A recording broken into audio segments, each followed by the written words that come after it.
31st night కి farm house book చేసుకుని friends తో ఎంజాయ్ చేయాలనుకుంటున్నారా? అయితే వెంటనే డోసే యాప్ ని డౌన్లోడ్ చేసుకుని బుక్ చేసుకోండి.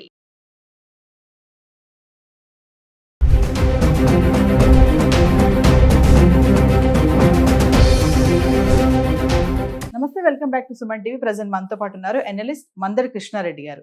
నమస్తే సార్. నమస్తే అమ్మా. సార్, బంగారం ఫ్లక్చుయేషన్స్ గురించి మాట్లాడుకుంటున్నాము. మళ్ళీ 1,30,000 మార్క్ దాటేసింది, 1,36,000కి వెళ్ళిపోయింది. మరి వెండి చూసుకుంటే 2 లక్షలు దాటి అది ఎక్కడికో వెళ్ళిపోతూనే ఉంది. మరి నెక్స్ట్ సంక్రాంతి వస్తుంది సార్, మరి అప్పటికి ఏమన్నా తగ్గే ఛాన్సెస్ ఉన్నాయా?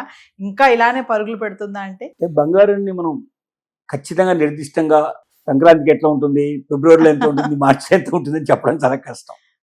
ఇప్పుడున్న ట్రెండ్ని బట్టి మాత్రం ఈ 15 రోజులు ఇంకా నెల రోజుల వరకు మాత్రం ఫ్లక్చుయేషన్స్ ఉంటాయి. కొంచెం తగ్గడం కానీ పెరగడం కానీ జరుగుతుంది తప్ప భయంకరంగా పెరిగిపోయి భయంకరంగా తగ్గే పరిస్థితులు మాత్రం ఉండవు. ఇక్కడ అలాంటి పరిస్థితులు సమాజంలో ఎక్కడ కనబడలేదు, ప్రపంచంలో కనపడాలి.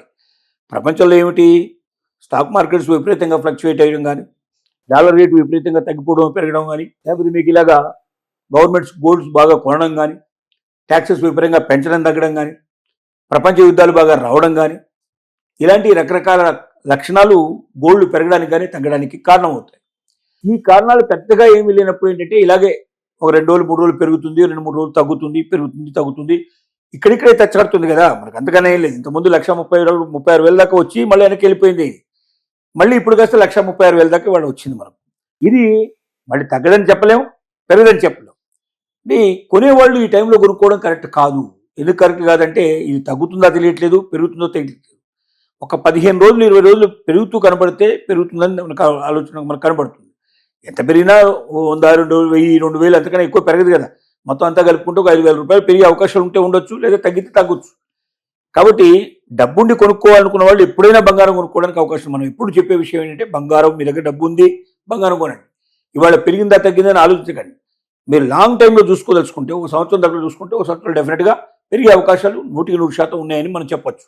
ఎప్పుడో ఒకసారి తప్ప జనరల్గా పెరుగుతూనే ఉంటుంది. అది ఎప్పుడు ఒక 2 ఏళ్లకు 3 ఏళ్లకు 5 ఏళ్లకు ఒకసారి ఎప్పుడు తగ్గినట్టుగా మనకు కనబడే అవకాశాలు ఉండొచ్చు, కానీ 99% తగ్గడానికి అవకాశాలు లేవు మనకు. కానీ మీరు ఒకవేళ డబ్బు మనం పెట్టుకొని మనం కొద్ది రోజుల్లో మనకు బాగా ఎక్కువ వస్తుందా, మనకు ఎట్లా చూసుకుందామనో, లేదా నగలకో వాటికో మీరు కొనదలుచుకుంటే మాత్రం కొద్దిగా వెయిట్ చేయండి. ఇట్లా ఫ్లక్చుయేషన్స్ ఉన్నప్పుడు, పెరుగుతూ తగ్గుతున్నప్పుడు కొంటే బాగా తగ్గిన కనపడచ్చు, లాగా పెరిగిన కనపడచ్చు. పెరిగితే మీరు సంతోషపడతారు, తగ్గితే మీరు బాధపడతారు. కాబట్టి వీటిని చెక్ చేసుకొని ముందుకు వెళ్ళడం చాలా అవసరం. ఇక వెండి సంగతి చూసుకుంటే మనం మొదటి నుంచి చెప్తున్నాం, అందరికన్నా ముందే చెప్పాం, వెండి పరుగులు పెడుతుంది. ఎలాంటి పరుగు అంటే బంగారానికి దొరకకుండా ముందుకెళ్ళిపోతుంది. అంటే బంగారం ఇక్కడ ఏమవుతుందంటే గూడ్స్ బండి అయిపోతుంది, వెండి మీకు ఎక్స్ప్రెస్ కాదు, అది ఇంకా చాలా ఫాస్ట్ రైల్ అయిపోతుంది, అంత వేగంగా వెళ్ళిపోతుంది. ఎందుకంటే బంగారాన్ని నగలకు మాత్రమే ఉపయోగిస్తున్నాం తప్ప మనం వేటికి పెద్దగా ఉపయోగించట్లేదు. కానీ వెండిని అనేక రకాల పరిశ్రమలో ఉపయోగించే పరిస్థితి ఏర్పడింది. మనకి వాళ్ళ ఎలక్ట్రానిక్ పరిశ్రమలో విపరీతంగా ఉపయోగిస్తున్నారు. ప్రతి ఒక్క వెహికల్కి 75 కిలోల చొప్పున వెండి వాడుతున్నారు. 1 లక్షల వెహికల్స్ తయారు చేస్తున్నారు ప్రతి సంవత్సరం. లక్షల వెహికల్స్ ఇంటూ 75 వేసుకుంటే ఎన్ని టన్నుల వెండి కావాల్సిన పరిస్థితి ఏర్పడుతుంది మనకు కనబడుతుంది. అలాగే సోలార్ పరిశ్రమలో విపరీతంగా ఉపయోగిస్తున్నారు. అలాగే ఔషధ పరిశ్రమ లోపల ఔషధానికి సంబంధించిన పరికరాలు తయారు చేసే దాంట్లో ఉపయోగిస్తున్నారు. సెమీ కండక్టర్ దాంట్లో ఉపయోగిస్తున్నారు. ఇట్లా రకరకాల పరిశ్రమల్లో వేల టన్నులు, లక్షల టన్నులు ఉపయోగించే పరిస్థితులు ఏర్పడినప్పుడు అంత మనకు అవైలబిలిటీ లేదు వెండి. ఎందుకంటే కావాలంగానే పోయి వెండిని తప్పడం మనం తీసుకొచ్చేటట్టుగా ఉండదు. అది కూడా భూమిలోంచి బలంగా బయట ఎక్కడో లోపల ఉండేట్టు భూమి బయటకు తీయాలి, దాన్ని శుభ్రం చేయాలి, దానికి అనేక రకాల ప్రాసెస్ చేసిన తర్వాత కానీ వెండి రూపానికి రాదు. ఇంత చేయడానికి ఇప్పుడు మనకు డిమాండ్ పెరిగింది కాబట్టి ఇమీడియట్గా పోయి మనం తీసుకొస్తామంటే తీసుకొచ్చే అవకాశాలు లేవు. కాబట్టి అవైలబిలిటీ తక్కువ ఉంది, డిమాండ్ ఎక్కువ ఉంది, ఆటోమేటిక్గా రేటు పెరుగుతుంది. ఇది 2 lakhs ఇవాళ 21,000 దాకా వచ్చేసింది.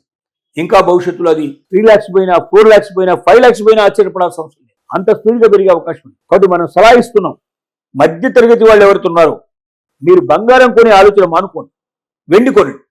వెండి కొనడం వల్ల మీరు ఎంతైతే ఆదాయాన్ని పొందలుచుకున్నారో, నాకు బాగా బంగారం కొంటే లాభాలు వస్తే బాగుండు అనుకున్నట్టుగా వెండిని కూడా మీరు పెట్టుకున్నట్టయితే, వెండిని కూడా మీరు బ్యాంకులో పెట్టుకొని తాకట్టు పెట్టుకునే అవకాశాలు ఉన్నాయి ఇప్పుడు. అలాగే మీరు non banking finance company, Muthoot finance company లాంటివి, ఇలాంటి వాటిలో కూడా మీరు దీన్ని పెట్టుకొని డబ్బు తెచ్చుకోవచ్చు మీ అవసరమైనప్పుడు. అలాగే మీరు రేపు బాగా పెరిగిన తర్వాత అమ్ముకుంటే కూడా మీకు వస్తుంది.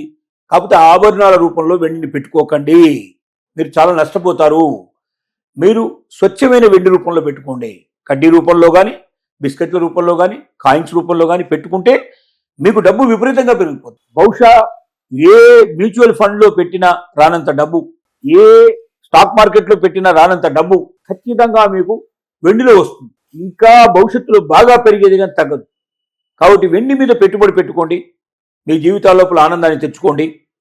మీరు బంగారం కొనదలుచుకున్న వాళ్ళకు కూడా సలహా ఏమిటంటే, మీరు ఒకవేళ దాచిపెట్టి బంగారాన్ని ఆభరణాల రూపంలో కాకుండా స్వచ్ఛమైన బంగారం రూపంలో పెట్టుకుంటాను, నేను బాగా పెరిగినప్పుడు నేను అమ్ముకుంటానంటే బంగారం బదులు వెండి కొనండి. తక్కువ రేట్లో వస్తుంది, ఎక్కువ వెండి వస్తుంది, ఎక్కువ డబ్బులు వస్తాయి. మరి బంగారానికి అంటే హాల్ మార్క్ అంటారు కదా సార్, మరి వెండికి కూడా హాల్ మార్క్, మరి వెండికి కూడా హాల్ మార్క్ డిమాండ్ జరుగుతోంది. వెండి హాల్ మార్క్ కూడా రాబోతుంది. కానీ వెండి స్వచ్ఛత కనుక్కోవడానికి రకాల మార్గాలు ఉన్నాయి. స్వచ్ఛతకు సంబంధించినటువంటిది దాని పరికరాలు దానికి ఉన్నాయి. అది స్వచ్ఛత తెలుసుకోవాలి. ఎక్కడ పడితే అక్కడ పోయి చాలా మంది ఏం చేస్తుంటారంటే తక్కువ రేట్లో ఇస్తాం మేము అని కొంతమంది చెప్తారు. అరే చాలా తక్కువ రేట్లో దొరుకుతుంది, మార్కెట్ రేట్ కన్నా నీకు 10,000 తగ్గుతుంది, 25,000 తగ్గుతుంది, ఇక్కడ కొనుక్కోమని చెప్తారు, లేదా నేను తెచ్చిస్తానంటారు.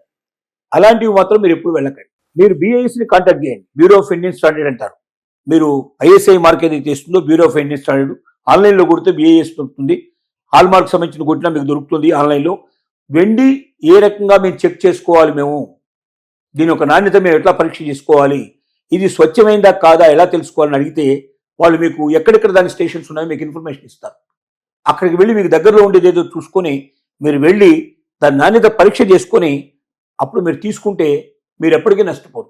అందుకే పెద్ద మొత్తంలో కొనుక్కుంటే చిన్న కొద్ది ముక్క తీసుకొని మీరు వెళ్ళి టెస్ట్ చేయించుకొని అది కరెక్ట్ అయితే మీరు వాళ్ళ మీద నమ్మకంతో మీరు కొనుక్కోవడానికి అవకాశం ఉంటుంది. మీకు ఇలాంటివన్నీ మీరు పాటించాలి. అంతే తప్ప ఎవడో చెప్పాడని తక్కువ రేట్లో వస్తే ఎవడు తక్కువ ఇవ్వలేడు.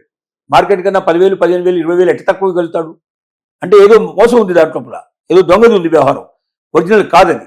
కాబట్టి ఎప్పుడు కొన్నా కూడా ఒరిజినల్గా ఉండేటువంటి కొనం తప్ప మీరు డూప్లికేట్ కొనుక్కోవడానికి మాత్రం మీరు ప్రయత్నించకండి. ఆభరణాల రూపంలో అసలు కొనే ప్రయత్నం చేయకండి. ఏది దాచుకోదలుచుకుంటే భవిష్యత్తులో దాచుకోవాలి, పెరగాలి, డబ్బు రావాలనుకున్న మాత్రం స్వచ్ఛమైన వెండి రూపంలో కానీ స్వచ్ఛమైన బంగారు రూపంలో కొనుక్కోవడం తప్ప మీకు మార్గం లేదు. ఇంత ఇలా పరుగు పెడుతుంది కదా సార్, వెండి 2,21,000 వచ్చేసింది, సడన్ గా పడిపోయే ఛాన్స్ లేవని అంటారా? 99.9999% లేదు, అవకాశం లేదు. ఎందుకంటే ఇప్పుడు వాహనాలకి దాని తప్ప ఇంకో ఆల్టర్నేటివ్ రావాలి. అంటే వెండి బదులుగా ఇంకొక ఆల్టర్నేటివ్ పుడితే తప్ప వాహనాలు మానేవి. మరి ఇప్పుడు దాకా అయితే ఆల్టర్నేటివ్ లేదు. ఆల్టర్నేటివ్ ఉంటే ఇంత కాస్ట్లీ కానీ దానికి ఎందుకు వెళ్తారు వాళ్ళు?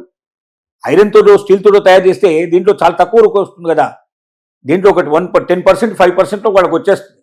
అట్లాంటిది మరి ఇంత దాకా పోతున్నారంటే మరొక మార్గం లేకనే వెళ్తున్నారు.